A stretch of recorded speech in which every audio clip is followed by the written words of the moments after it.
Little introduction about biotechnology. Biotechnology ಅಂದರೆ upcoming ಟೆಕ್ನಾಲಜಿನ ಬಯಾಲಜಿಯಲ್ಲಿ ಬಯಾಲಜಿನ use ಮಾಡೋದನ್ನ ನಾವು ಬಯೋಟೆಕ್ನಾಲಜಿ ಅಂತ ಕರಿತೀವಿ. Applied science.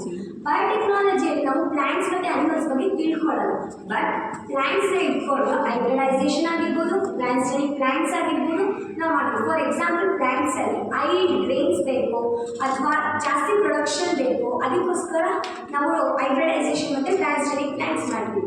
ಟ್ರಾನ್ಸ್ಜೆನಿಕ್ ಅನಿಮಲ್ಸಲ್ಲಿ ನಮಗೆ ಇವಾಗ ಎಕ್ಸಾಂಪಲ್ ಬೀಟಿಂಗ್ ಕೌ ಅಂದರೆ ಜಾಸ್ತಿ ಮಿಲ್ಕ್ ಪ್ರೊಡಕ್ಷನ್ ಬೇಕು, ಅದಕ್ಕೋಸ್ಕರ ನಾವು ಟ್ರಾನ್ಸ್ಜೆನಿಕ್ ಅನಿಮಲ್ಸ್ ಅಂದರೆ ಬಯೋಟೆಕ್ನಾಲಜಿಯಲ್ಲಿ ನಾವು ಇದನ್ನೆಲ್ಲ ಯೂಸ್ ಮಾಡ್ತೀವಿ. ನನ್ನ ಎಕ್ಸ್ಪೀರಿಯನ್ಸ್ ಅಂದರೆ ಇವತ್ತು ನೆನ್ನೆ ಡೇ 1 ಎಕ್ಸ್ಪೀರಿಯನ್ಸ್ ಏನು ಅಂತ ಅಂದರೆ 2:30ಗೆ ಚೆಕ್-ಇನ್ ಆದ್ವಿ. ನಾವು ಇಲ್ಲಿಗೆ ಬಂದಾಗ ಇಲ್ಲಿನ ನೇಚರ್ ಬಂದಿದ ತಕ್ಷಣ ಎಲ್ಲ ಫುಲ್ ಗ್ರೀನರಿ ಆಗಿತ್ತು. KLE ಕಾಲೇಜ್, ನಮ್ಮ ಕಾಲೇಜಲ್ಲಿ ನಾವು ಬಂದಿದ ತಕ್ಷಣ 1 ಮರ ನೋಡ್ಬೋದು, 2 ಮರ ನೋಡ್ಬೋದಾಗಿತ್ತು.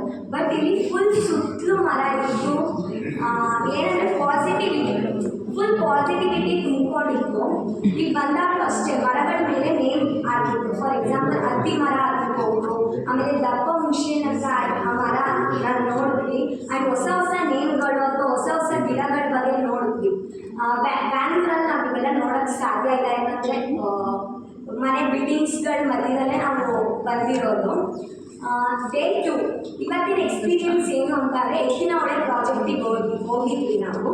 ಎತ್ತಿನಹೊಳೆ ಪ್ರಾಜೆಕ್ಟಲ್ಲೂ ಅಷ್ಟೇ, ಹೇಗೆ ನಾವು ನೀರನ್ನ ಸ್ಟೋರ್ ಮಾಡಿಬಿಟ್ಟು 300 ಕಿಲೋಮೀಟರ್ ಪೈಪ್ಲೈನಲ್ಲಿ ಹೇಗೆ ವಾಟರ್ ಫ್ಲೋ ಆಗುತ್ತೆ ನಮಗೆ ಗೊತ್ತಿರಲಿಲ್ಲ. ವೇಸ್ಟ್ ಆಗೋ ವಾಟರ್ ಇಲ್ಲ, ಎಲ್ಲ ಕಡೆಯೂ ಹೋಗುತ್ತೆ, ಯೂಸ್ಫುಲ್ ಆಗುತ್ತೆ. ಸರ್ ಎಕ್ಸಾಂಪಲ್ ಕೊಟ್ಟಿದ್ದು ಕೋಲಾರ, ಚಿಕ್ಕಬಳ್ಳಾಪುರ ಮತ್ತು ಬ್ಯಾಂಗ್ಳೂರು ನಾರ್ತ್ ಆ ಸೈಡಲ್ಲೆಲ್ಲ ವಾಟರ್ ಫ್ಲೋ ಆಗುತ್ತೆ, ಕುಡಿಯೋ ನೀರು ನಾವು ಉಪಯೋಗಿಸ್ತೀವಿ ಅಂತ ನಾವು ವರ್ಕ್ ಆಯಿತು. ಮ್ಯಾಮ್ ನನಗೆ ಹೇಳಿದ್ರು, ನಾವು ಅಮೌಂಟ್ ಕೊಟ್ಟಿರೋದು ₹1 ಕೂಡ ಲಾಸ್ ಆಗಲ್ಲ, ವರ್ಕ್ ಆಗಿದೆ ಅಂತ. ಅದು ಖಂಡಿತ ನಿಜ.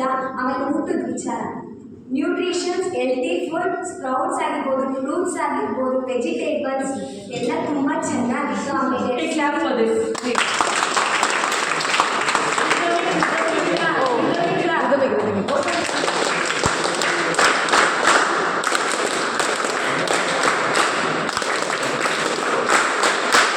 ಸ್ವಿಮ್ಮಿಂಗ್ ಪೂಲ್ ಮತ್ತು ಬೋಟಿಂಗ್. ಬೇರೆ ಕಡೆ ನಾವು ಹೋಗ್ತೇನೆ ಅಮೌಂಟ್ ಕೊಟ್ಬಿಟ್ಟು ಇಷ್ಟ ಇರುತ್ತೆ, ನೀವು ಬರೀ 2 ಅವರ್ 3 ಅವರ್ ಅಷ್ಟೇ ಮಾಡಬೇಕು, ನೀರಲ್ಲೂ ಅಷ್ಟೇ ಇಳಿಸಲ್ಲ. ಬಟ್ ಇಲ್ಲಿ ನಾವು ಎಷ್ಟು ತಿಳ್ಕೊಂಡು ಅಷ್ಟೇ ಎಂಜಾಯ್ ಕೂಡ ಮಾಡಿದ್ದೀವಿ, ಎಕ್ಸ್ಪ್ಲೋರ್ ಕೂಡ ಮಾಡಿದ್ದೀವಿ. ಅದಕ್ಕೆ ರೂಮ್ ಬಗ್ಗೆ ನಾವೇನೋ ಬೇರೆ ಎಕ್ಸ್ಪೆಕ್ಟೇಷನ್ ಇಟ್ಕೊಂಡಿದ್ದೀವಿ. ರೂಮ್ ಆ ಥರ ತುಂಬ ಲಕ್ಸುರಿಯಸ್ ಆಗಿತ್ತು. ಆಮೇಲೆ ತುಂಬ ಹಾಸ್ಪಿಟಾಲಿಟಿ ಅಂತ ನಾವು ಕೇಳಂಗಿಲ್ಲ. 100ಗೆ 101% ಕೊಟ್ಟಿದ್ದಾರೆ.